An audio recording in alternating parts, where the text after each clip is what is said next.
Gravar. Bom, a gente vai apresentar o nosso estudo de caso, né, que é o escalonador Linux Odd 1. E essa é a equipe, Alexandre, Henrique e Teodoro. Então vamos começar a apresentação. Falando um pouco sobre o escalonador, né, fazer um geralzão sobre o escalonador. Ele, ele é basicamente um projeto de escalonamento, né, do kernel, que pode escalonar processos dentro de um período de tempo constante. Mesmo que, dependente de quantos processos estão sendo executados no sistema operacional, né?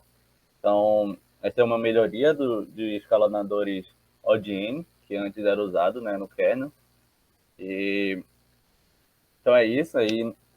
No domínio dos sistemas operacionais de tempo real, essa execução define muita coisa, é fundamental, né? E o escalonador Odd 1, ele é capaz de fornecer serviços de escalonamento com limite superior fixo no tempo de execução. Então, como eu disse, esse escalonador aí, ele foi usado nas versões do Linux 2.6 até 2.6.22, né, que foi entre 2003 e 2007, e aí que ele foi substituído pelo CFS. E aí a filosofia, falando um pouco da filosofia dele, ele tem uma política que determina qual processo vai ser executado próximo à CPU, na CPU, né? O escalonamento do Linux, ele é baseado na técnica de compartilhamento, como já foi mencionado lá, de tempo, compartilhamento de tempo, né? Então, isso implica em quê? Que vários processos são executados no tempo de tempos múltiplos, porque o tempo do processador é dividido em fatias. Então, cada uma das tais execução, o processo elege a fila. Então, quais são, tem uns bons recursos, né, que é do escalonador. Um é baixa sobrecarga, um escalonador odd 1, né? Ele escala bem com o número de tarefas, ele escala bem também com o número de processadores para determinado escalonamento, e ODN para balanceamento, além de ter uma afinidade forte que evita que as tarefas saltem desnecessariamente entre CPUs. Então, deixa eu ver aqui, passar. Aqui são as bases da estrutura de dados que o escalonador usa, que são a fila de execução, né, o run quicks, e a matriz de prioridade. Com base nessa estrutura de dados, né, a gente pode exemplificar o algoritmo do escalonador, que é basicamente, como eu disse, a fila de execução, né, que a estrutura de dados básica no escalonador é a run quick, e a fila de execução ela trabalha na lista de processos executáveis. E aqui, ó, as tarefas executáveis aqui. Então, e um determinado processador. Então, pode ter vários processadores. E há uma fila de execução por processador também. Cada processo executável está exatamente uma fila de execução. Além disso, a fila de execução contém informações de agendamento por processador, entre outras coisas. Outra coisa é a matriz de prioridade, que é exatamente essa aqui. Então, eu vou tentar exemplificar um pouco. E cada fila contém dois arrays de prioridade. Um é o ativo, outro é o expirado. E assim, essa matriz de prioridade dá a estrutura que fornece agendamento de odd 1. Então, é basicamente isso. No relatório está mais especificado, mais bem detalhado. Mas para não comer muito tempo, é isso. Bem, então vamos aqui para a definição da prioridade entre processos. O processo é dividido em duas partes, tempo real e processo comum. Entre 0 e 99, a prioridade do processo é em tempo real, e entre 100 e 139 é o processo comum. 100 é a maior prioridade, enquanto 139 é a menor prioridade, como mostra aí na figura. E como o Henrique falou, tem dois conjuntos de processos, né? O conjunto de processo ativo e o conjunto de processos expirados.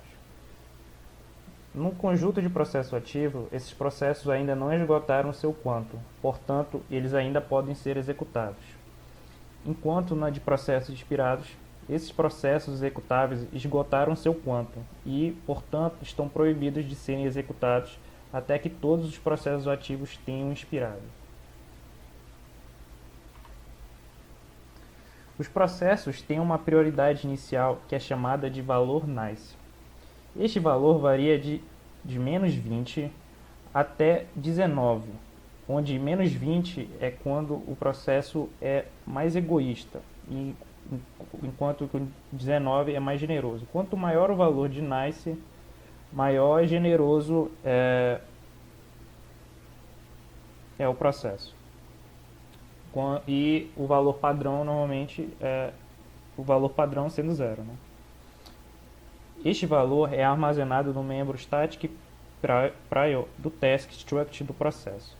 Além de seu valor inicial e modificações por meio de chamadas do sistema nice, o escalonador nunca altera a prioridade estática de uma tarefa, por isso o nome, né? Prioridade estática.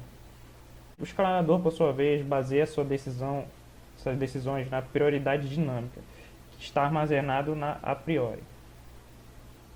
A prioridade dinâmica é calculada em função da prioridade estática e da interatividade da tarefa. Processos interativos têm maior prioridade. A propriedade dinâmica é uma forma do escalonador recompensar tarefas vinculadas à entrada e saída e punir tarefas vinculadas à CPU, adicionando ou subtraindo da propriedade estática de uma tarefa. O método Effective Prior retorna a prioridade dinâmica de uma tarefa. A fórmula para determinar a propriedade dinâmica do processo é a seguinte. A propriedade dinâmica, onde diminui a propriedade estática menos bônus, mais 5, e o valor mínimo entre esse valor desse cálculo com 139, e depois o valor máximo entre esse mínimo com 100. O que é esse bônus? Bônus é um valor que varia de 0 a 10. Um valor menor que 5 significa reduzir a propriedade dinâmica. Um valor maior que 5 significa aumentar a prioridade dinâmica. Este valor depende da situação passada do processo. Para ser mais preciso, está relacionado ao tempo médio de sleep do processo. Definição de quantum de um processo. Bom, no geral, o objetivo um método geral, ele fornece fairness, ou seja, nenhum processo deve ficar sem quantum por qualquer período de tempo razoável. Da mesma forma, nenhum processo deve receber uma quantidade injustamente alta de quantum. Quando um processo é criado pela primeira vez, o novo filho e o pai dividem o quantum restante do pai. Isso fornece a fairness e impede que usuários criem novos filhos para obter quantums ilimitados. Quanto maior a prioridade de uma tarefa, mais quantum ela recebe por rodada de execução. O quantum máximo, que é dado às tarefas de prioridade mais alta, com um valor nice de menos 20, é de 800 milissegundos. Mesmo as tarefas de prioridade mais baixas, aquelas com um valor de nice de mais 19, ou 19, recebem pelo menos o quantum mínimo, que é de 5 milissegundos. Tarefas com prioridade padrão, com um valor nice 0, recebem um quantum de 100 milissegundos. Aí, para calcular o quantum de um processo, é usada a fórmula seguinte, tem em unidade de milissegundos, 140 menos a prioridade estática vezes 20, se a prioridade estática for menor que 120. E quando a prioridade estática for maior ou igual a 120, é multiplicado por 5.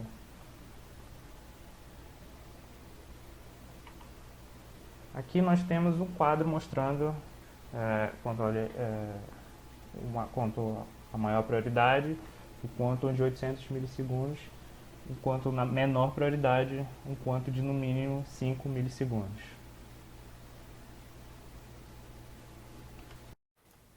E bom, agora, dependendo da onde vem um processo, se vem do kernel mode ou user mode, ele apresenta diferentes tipos de preempção se vier do kernel. Se vier do kernel, o processo não possui preempção, ao contrário que acontece quando é do user mode. E um exemplo seria quando um processo sai da fila de bloqueados e entra no estado de task running. O escalonador verifica se a sua prioridade é maior comparado ao processo que está sendo executado. Caso seja, haverá uma troca de contexto, onde o escalador procurar outro processo a ser executado. Se não for maior a prioridade dinâmica, o processo vai para uma lista de processos que já estão aptos a rodar, só que estão esperando a vez.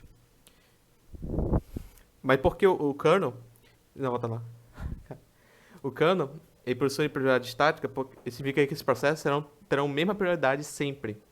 Prioridade que foi definida pelo usuário, mas a prioridade do kernel pode ser definida pelo usuário com propriedades especiais. Pode passar por outro. No Linux, o escalador tem funções como thread de migração, que serve para pegar um processo e colocar em uma outra fila de aptos, caso a fila já esteja sobrecarregada. Assim, tendo um maior desempenho e maior responsabilidade no sistema.